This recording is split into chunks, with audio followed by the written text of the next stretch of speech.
In this video, I'll be giving you the best guide to completing the Bye Dark Aether Easter egg on the Call of Duty Black Ops 6 Zombies map, Liberty Falls. In order to begin this Easter egg, you'll first have to open up the map and make your way all the way to the Holy Falls Church and enter the Dark Aether. Inside the Dark Aether, you'll find the giant Aether device that you need to interact with. The main quest has now been started upon activating the Dark Aether generator, and before we do anything else, you'll have to acquire the jet gun. You can either spin the mystery box for the jet gun to try to get lucky, or you can get it for free by crafting it. In order to craft the jet gun, you'll need to find 3 different parts: the handbrake, the water pressure gauge, and the wire spool. To get the handbrake, you'll need to first kill zombies underneath the ether storm that's in the cemetery. After about 20 zombies, a tool shed key will drop that you can pick up.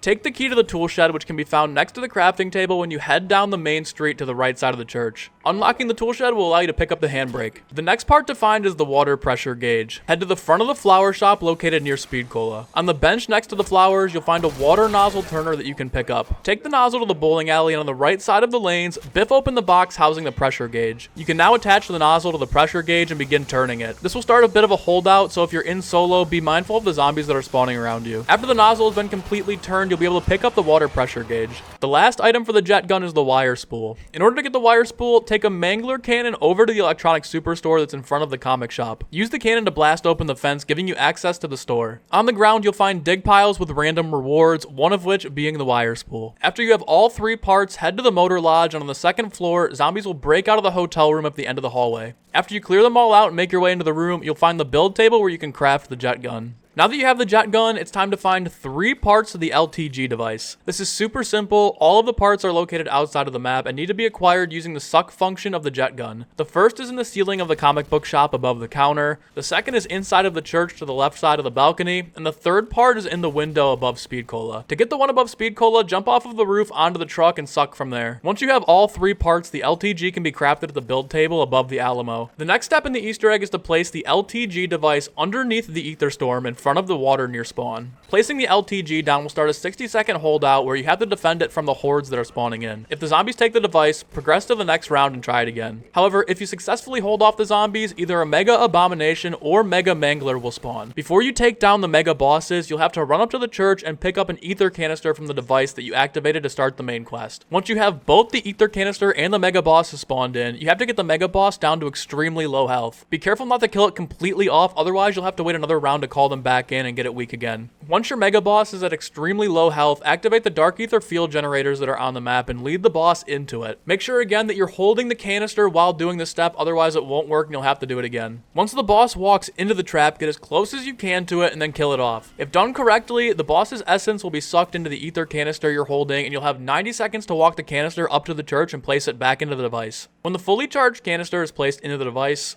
it will spit out a Straus device that you can now equip as your lethal. You need to take the Straus device to 3 ether turrets that are scattered around the map. The first is on the grass in front of PhD Flopper, the second is to the right of the tool shed, and the last one is on the hop down in front of the Alamo. When you walk up to the ether turrets, pull out the Straus device, and the background will be displaying either red, yellow, or green colors. Whichever color it is, you have to interact with the turret to change the color of the light on the turret to that specific color. In my game, every single color on the Straus device was yellow, so we set each of the turret's lights to yellow. That was obviously a massive coincidence probably, so in your game, just set them to the color that's the background of the Straus device. It's really not that difficult. After all 3 are set to their correct color, Dark Aether Essence will then line up with the canister holder in the spawn area. Running up to it and interacting with it will cause another canister to come out of it. Take this canister to the ether storm in the graveyard of the church and place it down. Complete another holdout sequence to spawn another Mega Boss in.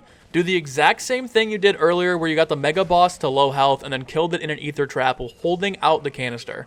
If done correctly, you'll have another 90 seconds to walk the canister to the device in the church. You're now about to be at the point of no return, so before going in, I'd recommend getting stocked up with a triple pack-a-punched weapon and all of your go-to perks. I would seriously recommend having a good bullet weapon too, because some of the bosses that you'll face here on the last step are really resistant to the jet gun, so it's worth it to have a good second gun. Once you feel like you're set up, interact with the generator one last time. The ether portals on both sides of the church will now lock you inside, starting the final lockdown. The final lockdown will go in 3 separate ways, the first of which will be zombies and an elite mangler. I found it easiest to complete this wave by using the jet gun to clear out zombies, and while more are spawning in, focusing your attention on the mangler.